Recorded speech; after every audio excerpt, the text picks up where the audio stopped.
memetakan atau memproyeksikan tingkat permintaan konsumen ya, dari suatu waktu tertentu. Ya. Artinya misalnya demikian. Untuk tahun 2023 nantinya, berapa tingkat penjualan perusahaan? Nah, itu perusahaan melakukan suatu teknik forecast. Sehingga ditentukan angka tahun 2023, perusahaan akan menjual sekian unit, sekian ton, atau sekian kilo. Itu forecast-nya. Menentukan angka atau proyeksi tingkat permintaan pada suatu waktu. Nah, dari data ini kemudian akan dipakai untuk membuat anggaran penjualan. Nah, anggaran penjualan ini sifatnya lebih terperinci.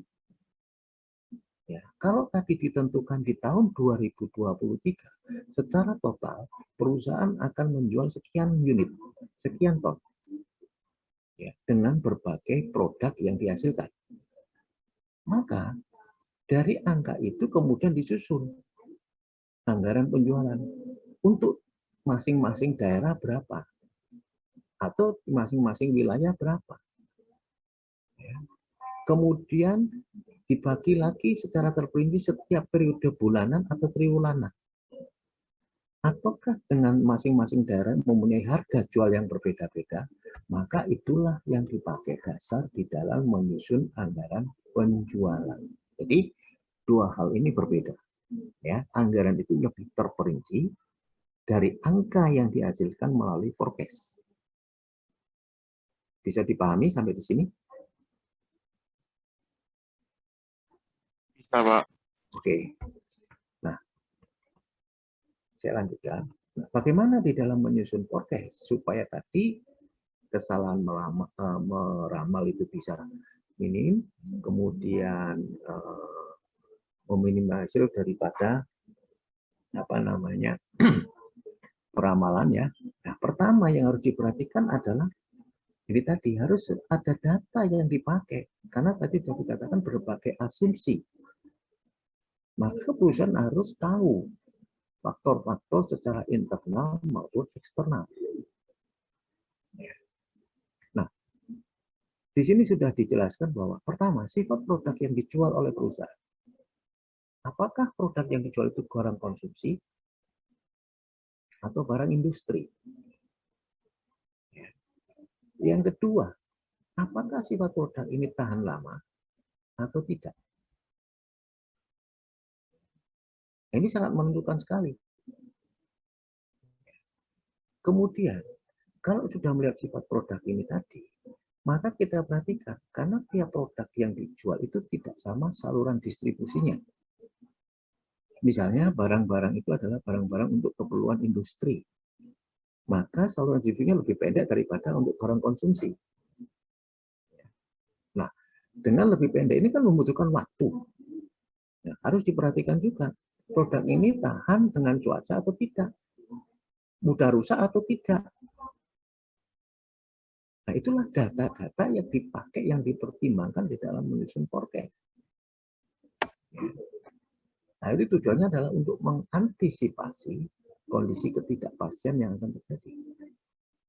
Poin yang ketiga, bahwa di dalam perusahaan, di dalam industri itu persaingannya cukup ketat. Anda lihat aja, hanya bagian kecil dari industri makanan dan minuman ya, food and beverage. Ya, coba Anda perhatikan di kemasan air mineral itu ya, ada Aqua, ada Le Mineral, ada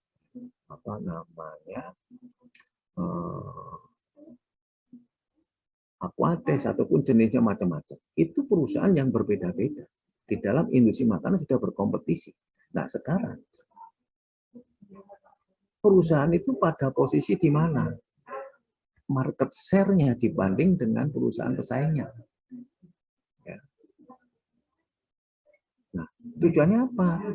Dengan memperhatikan ini, tujuannya adalah ketika perusahaan menentukan sales forecast, ya, kita tidak bisa misalnya setelah dihitung, kok hampir sama dengan pesaing perusahaan misalnya punyanya PT Danone atau Aqua. Ya, jelas nggak mungkin. Karena market share perusahaan hanya kecil. Mereka adalah 30% menguasai pasar, sedangkan perusahaan kami hanya 10%. Jelas tidak mungkin produknya atau unit yang akan dijual hampir sama. Nah, itulah yang saya katakan di dalam konteks ini.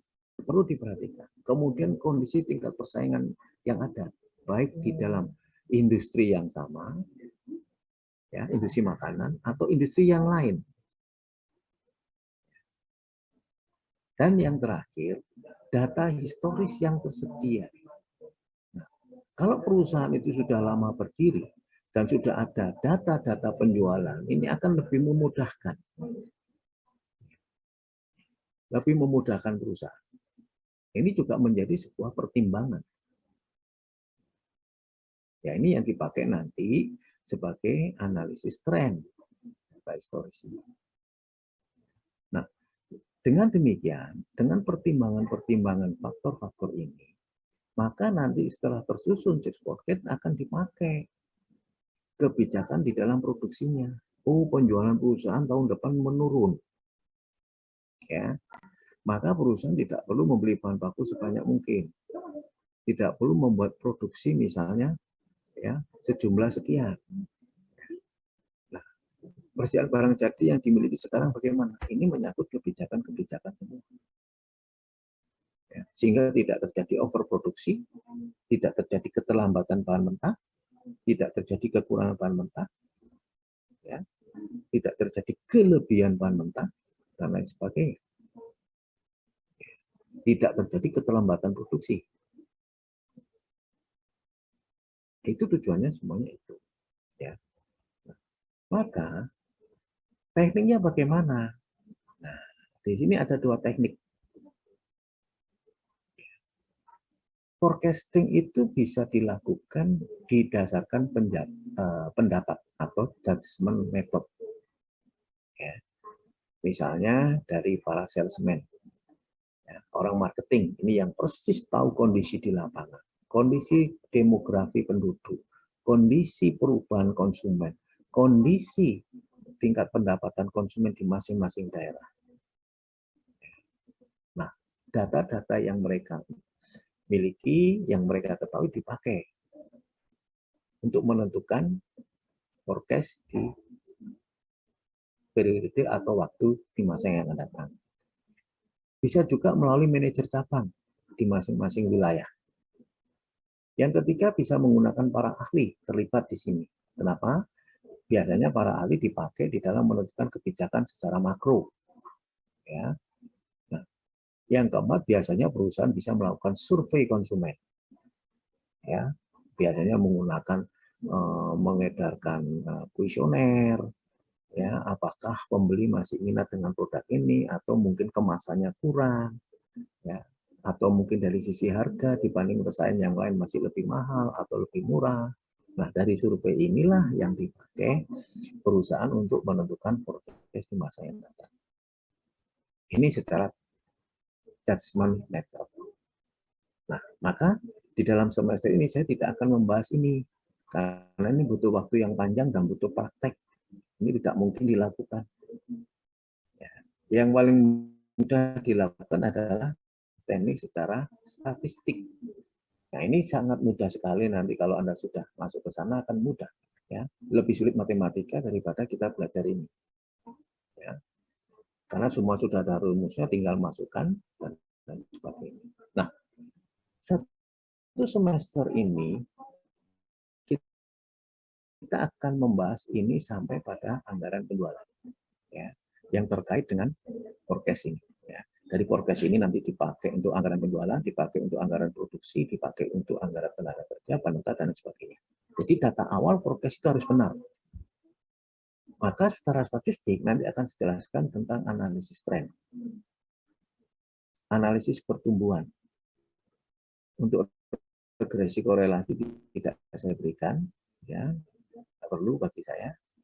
Kemudian yang keempat adalah analisis industri, karena ini menyangkut tadi ya, market share.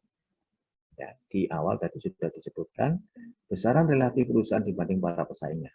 Kita bisa menggunakan di sini adalah analisis industri. Ya, dengan market share kita akan bisa menghitung forecast penjualan di masa yang akan datang. Ya, jadi nanti ada 1, 2, dan 3 teknik yang akan kita bahas di dalam membuat forecast. Nah, maka dari itu, saya mohon Anda harus perhatikan betul-betul ketika kita membuat forecast. Kenapa? Forecast ini awal. Ya, menentukan awal suatu unit yang akan dijual. Kalau unit yang akan dijual ini salah di dalam menentukan, yang tadi di awal dikatakan, meminimalisir kesalahan meramal. Ya, tetapi yang terjadi tidak. Sehingga kalau angka salah ini berdampak kepada anggaran lainnya. Ya. Oleh karena itu, saya lebih fokus ke teknik-teknik statistik ini. Ya. Baik, kita lanjutkan. Saya bahas dulu yang pertama. Apa yang dimaksud dengan analisis tren di sini? Nah, analisis tren ini biasanya jika perusahaan sudah beroperasi dan memiliki data historis. Tadi di awal tadi sudah dijelaskan bahwa yang dibutuhkan adalah data historis, yaitu data penjualan yang sudah terjadi di dalam perusahaan. Periode-periode sebelumnya. Nah, analisis tren itu merupakan gerakan. Ya, gerakan dari periode ke periode. Ya. Dari tahun ke tahun penjualan perusahaan bagaimana. Nah, dari situ kalau kita hubungkan dari periode ke periode itu menggambarkan garis tren. Di mana tren itu bisa terjadi positif, bisa terjadi negatif. Dalam pengertian negatif ini bukan minus, ya, tapi menurun.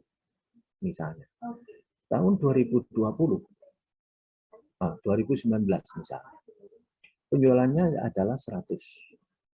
Masuk tahun 2021, kondisi pandemi COVID yang begitu kencangnya, ya, menjadi 15. Ya, dari 20 menjadi 15. Nah, ini adalah trennya menurun atau sering disebut dengan tren negatif. Ya, tidak ada penjualan minus, itu tidak ada. Ya. Pengertian tren negatif di sini adalah menurun. Nah, sehingga secara umum analisis tren atau data penjualan atau data historis ini ya mencerminkan suatu fluktuasi tertentu atau siklus. Sehingga analisis tren ini dapat dipakai meramal penjualan perusahaan di masa yang datang. Jadi fluktuasi dari penjualan setiap periode ke periodenya itu diperhatikan. Sehingga bisa dipakai untuk membuat sales forecast.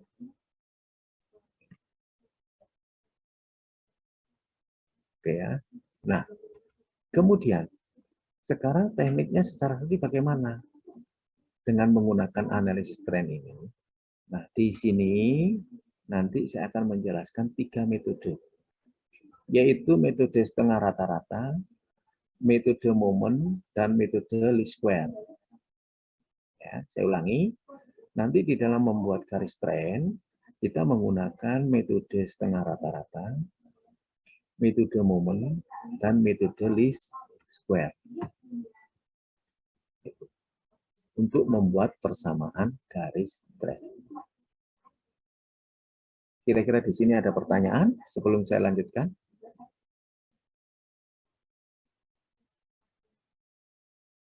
Tidak ada, Pak. Baik, saya lanjutkan ya.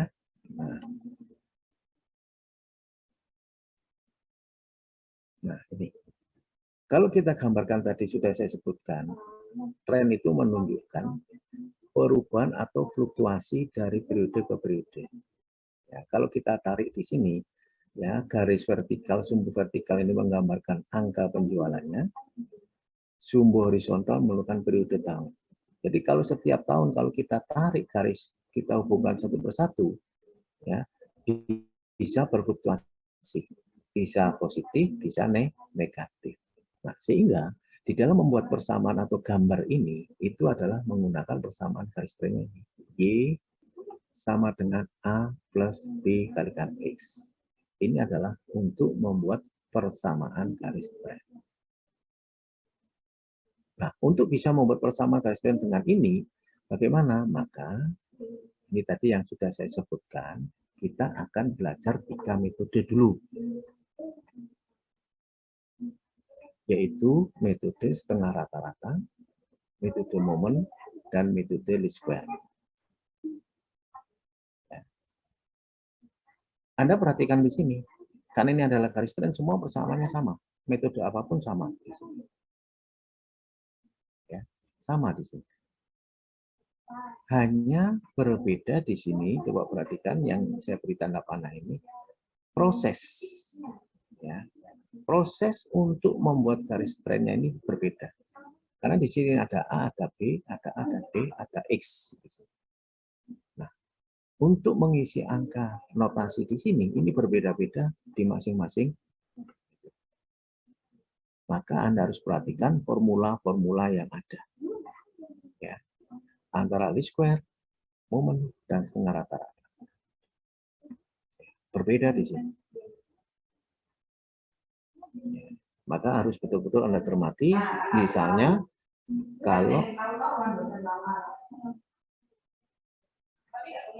kalau misalnya ada pertanyaan, susunlah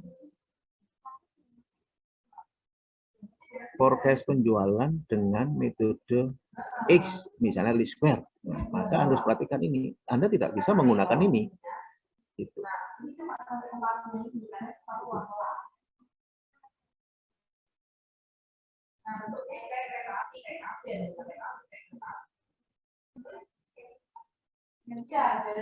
Oke. Nah.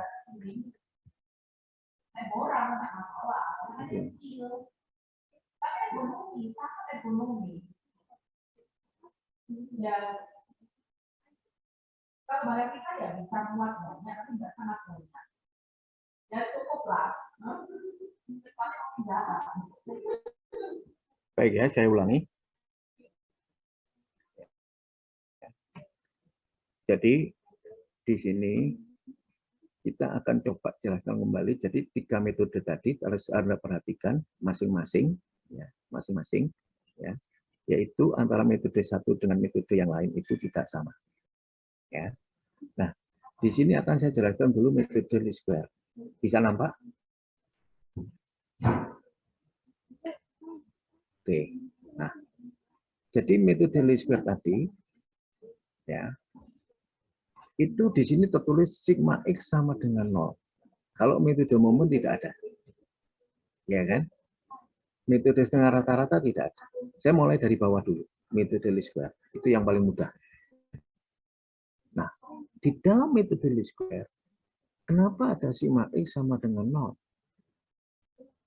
Karena metode least square ini harus memperhatikan jumlah data yang dimiliki. Di dalam hal ini adalah data historis. Ya, data historis. Nah, kita berikan 2 tabel di sini ya. Tabel yang pertama di sini. Ya. Tabel yang pertama di sini menunjukkan bahwa perusahaan itu mempunyai 6 data penjualan. Ya, mulai tahun 2003 sampai 2008. Jadi kalau kita hitung total ada 6. Berarti data ini genap. Ya. Di tabel yang pertama di sini datanya. Tahun ini menunjukkan periodenya, Y di sini adalah menunjukkan data historis penjualan yang sudah terjadi. Data penjualan yang sudah terjadi, data historis. Nah, karena tadi membuat persamaan garis tren itu adalah Y sama dengan A plus B kalikan X. Rumusnya adalah ini. Ada Y, ada N, ada sigma XY, ada sigma X kuadrat. Lalu X-nya bagaimana? Nah, ini X. X ini adalah periode estimasi. Ya. X di sini menunjukkan periode estimasi. Bagaimana mengisinya di sini? Nah, karena data ini genap, kalau saudara bagi 2, berarti 3 dan 3. Oke? Jadi data ini genap, N-nya 6, kita bagi 2, sama kan? 3, 3. Kita bagi 2 di tengah ini. Nah, Anda perhatikan warna biru, di sini ada warna merah. Yang tujuannya adalah supaya nanti kita tahu. Karena sigma X sama dengan 0, nah, kalau kita bagi 2 kan posisinya di garis ini. Tidak mungkin saya bagi di sini. Kalau saya bagi di sini berarti ini 2 dan 4. Nah, maka dari itu di sini adalah 0-nya di tengah-tengah garis ini. Maka tidak perlu saya tulis. Sehingga kalau sudah merupakan garis tengah di sini, tahun 2005 ini saya anggap sebelum. Ya, berarti saya kasih tanda minus 1. Setelah di sini angka 0, ya, atau garis ini 0 membagi pembagi ini, maka sini adalah plus 1. Kalau kita sigma adalah 0. Pilih square ini, sigma X sama dengan 0. Kita jumlahkan berarti 0 kan? Nah, sehingga kalau sebelum ini periode ini adalah negatif semua. Setelah ini positif semua. Kemudian, kenapa di sini harus 3 dan 5? Tidak 2 dan 3. Nah, inilah sebuah ketentuan di dalam metode least square. Jika data genap, maka X periode estimasi ini harus ganjil.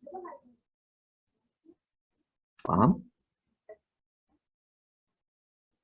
Paham yang lain? Oke. Kadang-kadang ini salah. Ya, maka saya katakan, kalau data yang dimiliki perusahaan itu genap, maka periode estimasi X-nya ini adalah harus ganjil semua. Nah, kemudian X kuadrat, karena di sini X kuadrat, dikuadratkan di sini. Jadi X yang kita estimasi tadi, periode estimasi kita kuadratkan 25. X kalikan Y berarti 50.000 dikalikan X tetap minus 250. Nah, kemudian kita sigma, kalau sudah 381, 0 kan, sigma X sama dengan 0. Pasti. Karena di sini kita 0, ini 3 dengan minus juga 0, 5 dengan minus 5 juga 0. 70, 83. Kemudian kita masukkan rumus. Rumusnya adalah untuk mencari nilai A di sini, A, sigma Y dibagi N. Sigma Y-nya kan ini totalnya. Bagi N-nya 6. Berarti berapa? Hanya masukkan di sini. Kemudian untuk mengisi nilai B-nya di sini, yaitu sigma X-Y. Sigma X-nya kan di sini. Dibagi dengan sigma X kuadrat. X kuadratnya 70. Nah, tolong perhatikan. Ketika Anda mengisi nilai B di sini, jika terjadi pecahan desimal, ya, Anda boleh bulatkan sampai 2 digit di belakang koma. Jangan dibulatkan penuh. Ya, Anda boleh bulatkan 2 digit di belakang koma. Ya. Nah, kemudian Anda masukkan di sini sudah ketemu. Lalu X-nya ini yang mana?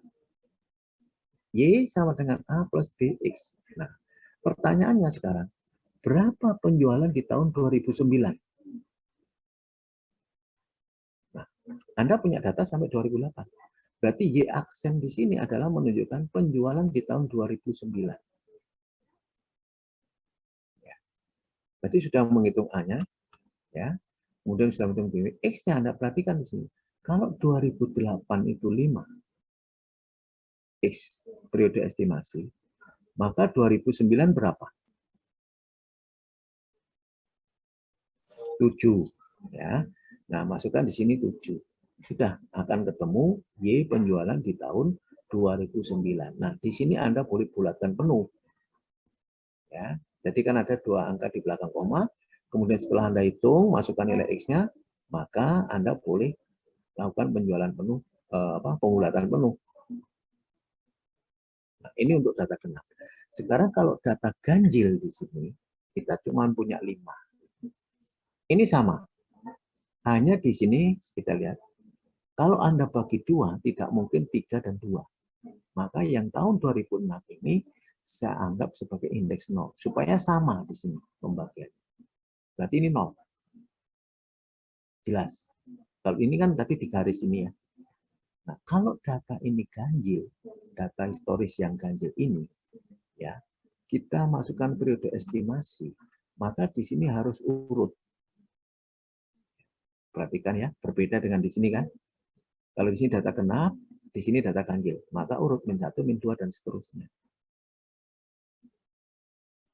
Oke, caranya sama. Saya ditanya, berapa? Y tahun 2009. Ya. Nah, lihat di sini, 2009 kalau 2008 di sini 2, berarti X-nya 2009 adalah 3. 3. Oke, ya. Nah, sangat mudah sekali. Hanya saya katakan, ya, karena forecast itu penting nantinya di dalam menyusun anggaran penjualan, angka ini harus benar, maka harus teliti dan cermat. Memang ini perkalian seperti kalau kita belajar perkalian biasa dengan kalkulator. Tetapi kadang-kadang kita terlalu enjoy, ya, lupa bahwa ini ada tanda negatif, kemudian di sini tidak diperhatikan. Ya, karena langsung dikalikan, ini kali ini 250. Nah, ini harus Anda perhatikan kecermatan dan ketelitian.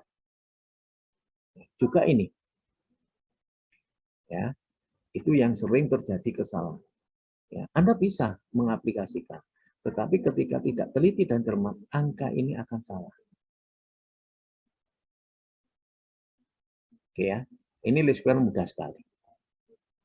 Ya, hanya diperhatikan, Anda coba perhatikan data historis yang dimiliki ganjil atau genap itu aja. Ketika ganjil, periode estimasinya bagaimana? Ketika genap, periode estimasinya bagaimana? Itu saja. Kalau lainnya tinggal mengalih-alihkan. Nah, sekarang saya lanjutkan pada metode yang kedua, momen. Kalau momen itu tidak memperhatikan jumlah data historis. Ya, momen tidak memperhatikan jumlah data historis. Berapapun data yang dimiliki, selalu di awal, selalu di periode data yang dimiliki awal, perusahaan itu selalu ditandai dengan indeks 0. Periode estimasinya yang saya kasih warna kuning ini selalu diawali dengan 0. 1, 2, 3, dan seterusnya. Ya, jadi momen tidak ada sigma X sama dengan 0. Maka di sini tidak membagi data. Data di awal selalu dimulai dengan 0. Oke, urut ini. Kemudian hati-hati, ini berbeda dengan least square. Ketika Anda sudah menghitung nilai ini, sigma ini semua, Anda masukkan di sini. Nah, semester yang lalu, ketika diminta metode momen, ya, metode momen, oke, tabel ini sudah betul. Tetapi formulanya salah. Formulanya dia menggunakan least square. Berarti tetap salah. Ketika Anda masukkan di sini, ya, sigma Y-nya mana? 381. Kali N kalikan A. N itu kan jumlah data. A-nya berapa? Ya, A-nya yang harus kita cari nanti, karena untuk dimasukkan di sini. Berarti 6A. Ya kan? Ditambah B kalikan sigma X. Sigma X-nya mana? 15. Berarti 15B. Kemudian yang kedua, sigma X. Sigma X mana? 1.044. Sama dengan A kalikan sigma X. A-nya tadi berapa? Tidak tahu kan, yang harus kita cari. Sigma X-nya mana? 15. Berarti 15A. Plus B kalikan sigma X kuadrat. Berarti X kuadrat 55B. Nah, maka lalui proses eliminasi. Ya, saya kira Anda sudah pernah belajar ini di matematika ini. Sehingga kita hanya mengulang saja. Ya. Nah, hati-hati di dalam proses eliminasi ini, ya, karena sering terjadi kesalahan. Ya, kelihatan sederhana, rumus sudah dibuat, ketika waktu masuk proses eliminasi, itu ada kesalahan perhitungan. Sehingga dampaknya ke sini lagi. Nah, yang kedua, kesalahan yang sering dibuat, nah, X di sini, tolong perhatikan X. X di sini bukan sigma ini loh ya. X di sini adalah, kita lihat, yang diminta penjualan tahun berapa. Kalau tahun 2009, maka X-nya berapa? X-nya adalah 6, bukan 15. Bukan penjumlahan. Ya. Jadi X ini adalah periode estimasi. Estimasi tahun keberapa? Tahun 2009 berapa periode estimasinya? Ya tinggal melanjutkan ini toh.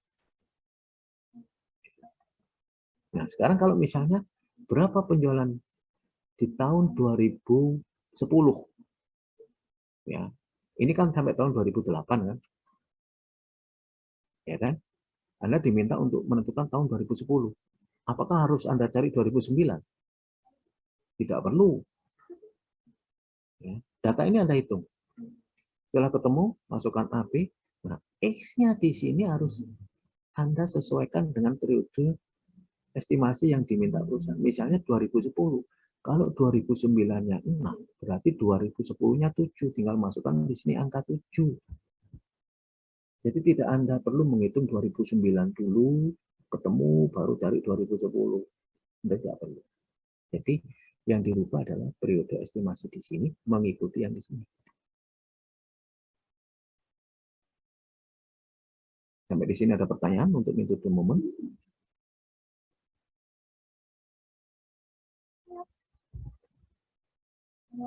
Ada pertanyaan? Silakan. Di mana? Di mana?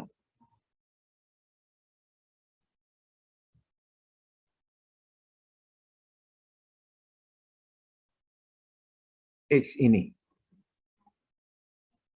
Nah, ini kan periode estimasi. Maka dikatakan metode momen itu tidak simatik sama dengan 0.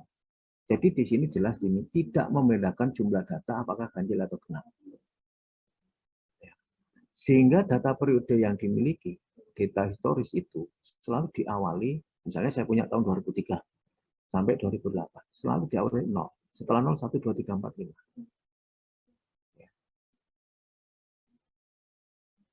Jadi di sini jelas tidak membedakan jumlah data untuk metode momen. Ya. Sehingga sigma X tidak 0. Itu dulu, paham Febri? Oke. Nah, kalau sudah ini tidak ada masalah. Pokoknya nanti kalau lihat, oh metode momen, sudah tidak perlu pusing membagi data. Langsung datanya berapa yang ada. Kalau mulai tahun 2003, ya ini awal selalu 0. Ya. Kemudian ini sama sebenarnya, karena ada sigma X, ini sama dengan metode least square. Tinggal X kuadrat ini. Kalau sudah di sigma semua, Anda masukkan persamaan ini. Momen sama least square berbeda loh ya. Nah, ini maka dikatakan saya buat di sini proses eliminasi. Ya.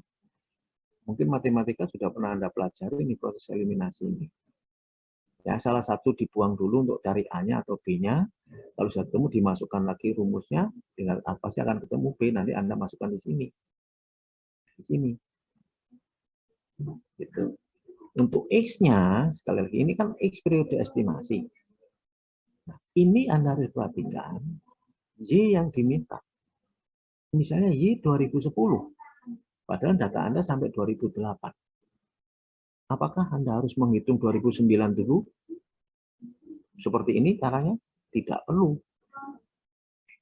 X-nya yang harus Anda perhatikan. Kalau di sini diminta tahun 2010, berarti Anda lihat 2085, X-nya, periode estimasinya, 2009 adalah 6, berarti 2010 X periode estimasinya 7. Sudah Anda masukkan 7. Ini tidak perlu berubah. Yang Anda hitung di awal ini kan. Itu maksudnya. Apa sudah bisa dipahami, Febri? Ya. Ya, oke. Yang lain? Permisi Pak, saya Ya. mau tanya Pak. Boleh. Kalau misalkan tadi Bapaknya bilang kan, Mm-mm. datanya diketahui sampai tahun 2008. Mm-mm. Untuk mencari tahun 2010 kan berarti nggak perlu cari tahun 2009 gitu kan Pak ya? Betul, betul. Nah. Kalau misal, kalau misal dihitung tahun 2009-nya dulu gitu, rumus Y aksennya, Y itunya nggak berubah. Terlalu ya, lama, Anda lama. Habis sama waktu. juga Pak. Sama. Anda Berarti hitung 2009 ya, ketemu ya angkanya, kemudian Anda masukkan di sini kan. 2009 Y 2009 kan gitu. ya. Terus Anda hitung lagi 2010. Kelamaan. Waktu Anda habis untuk ujian. Berarti kalau misal untuk mencari rumusnya saya cuma pakai data tahun 2003 data historis yang ada, ya. Dari tahun 2003 sampai 2005 gitu bisa, Pak? Bisa. Berarti nggak perlu semuanya dimasukin gitu ya? Enggak, kalau misalnya data historisnya Anda punya 2003 sampai 2005 saja, gitu ya. Kalau 2003 sampai 2008, terus yang saya pakai cuma 2003 sampai 2005 gitu. Oh, Anda hanya pakai 23 sampai 2005, iya kan? Biasanya, Ya, untuk mencari. Biasanya di 2006 berapa, kan gitu ya. Anda bisa masukkan persamaan di sini, bisa, tetapi biasanya di sini nanti akan perbedaan, nanti ini ada koma di sini. Selisih di koma. Iya, iya, Pak. Tidak bisa tepat seperti ini. Sama sebenarnya hasilnya. Cuma nanti biasanya ada 60,00 gitu ya. Iya, Beda di betul, komanya betul. gitu, Pak. Karena di awal sudah. Ya. Iya, makasih, Pak. Iya. Ada lagi pertanyaan? Saya dari dua metode itu ada di X-nya itu ya Pak, data periode estimasinya. Gini. Kalau Anda bertanya kunci pertama, metode least square diperhatikan jumlah data historis. Ya. Yang pertama, perhatikan jumlah data historisnya, ganjil atau genap. Kalau ganjil itu adalah perhatikan X-nya untuk mengisi nilai X periode estimasinya. Ya. Yang ketiga, metode momen tidak memperhatikan ganjil dan genap. Awal data yang dimiliki selalu dimulai dengan 0. Sudah gitu aja. Sederhana ini. Ya. Iya, Pak. Oke, ada lagi?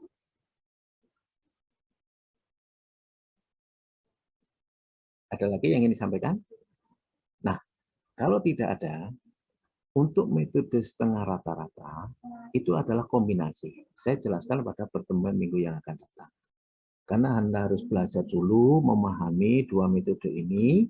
Ya, kalau Anda sudah paham, masuk ke metode setengah rata-rata, itu akan lebih mudah. Karena ini ada kombinasinya. Ya, saya jelaskan pertemuan minggu yang akan datang. Maka setelah ini Anda boleh mengerjakan tugas. Itu sudah saya berikan tugasnya, Anda kerjakan. Sapinya jam kalau nggak salah sore juga, malam juga jam 7 kalau nggak salah. Nanti ini harus butuh-butuh teliti. Anda lakukan sendiri. Ya, nggak perlu tanya, misalnya hasilmu berapa, Boleh Anda tanya seperti itu. Tetapi bukan copy paste. Sehingga tahu, oh hasil saya kok berbeda, di mana letak kesalahan. Anda silakan diskusi dengan teman. Tapi Anda sudah mencoba sendiri. Ya, karena kunci nanti di ujian ini yang seperti itu. Ya, kalau Anda tahu kesalahannya, pasti dia akan berulang lagi kesalahan. Karena forecast ini penting. Oke, Anda usaha kerja sendiri. Saya tidak butuh hasil betul sekali karena itu punya orang lain. Bagi saya enggak. Ya. Anda coba kerjakan sendiri. Anda diskusi. Kalau misalnya Anda sudah menghitung, ternyata kok enggak sama ya. Di mana letak kesalahan? Anda bisa tanya. Oh, persamaan X-nya berapa hasilnya? A-nya berapa? Itu boleh. Oh, salahnya saya di mana? Anda bisa lakukan penghitungan ulang. Sehingga tahu di mana letak kesalahan. Ketelitian itu yang diperlukan. Oke? Ada yang masih ingin tanyakan? Pak, saya ingin tanya, Pak. Ya. Untuk pengerjaan tugasnya ini tulis tangan atau diketik ya, Pak? Menurut Anda yang nyaman bagaimana, silahkan. Yang penting Anda kerjakan sendiri. Mau pakai Excel boleh? Ya, oke Pak. Baik, Pak. Ya, silahkan. Anda paham gitu. Ya, karena nanti ujian tidak boleh pakai apa, harus tulis tangan. Tapi kan Anda prosesnya tahu. Oke, ada lagi pertanyaan?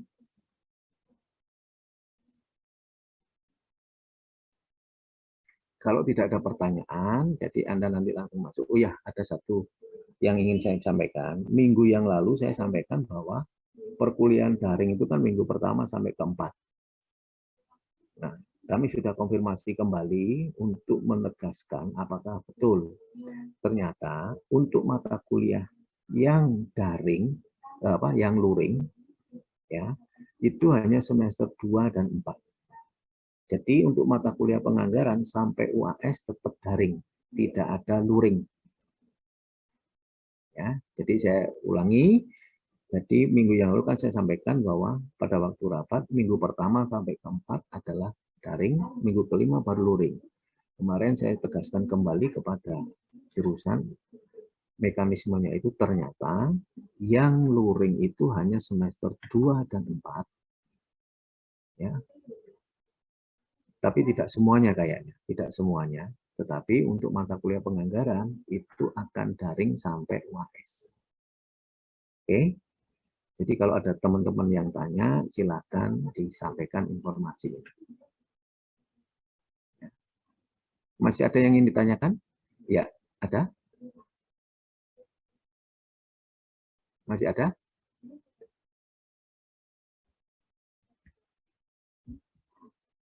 Kalau tidak ada, silakan Anda langsung aja. Bella, jangan lupa presensi. Oke, terima kasih. Selamat sore, selamat mengerjakan latihan-latihan. Terima kasih, Pak. Terima kasih.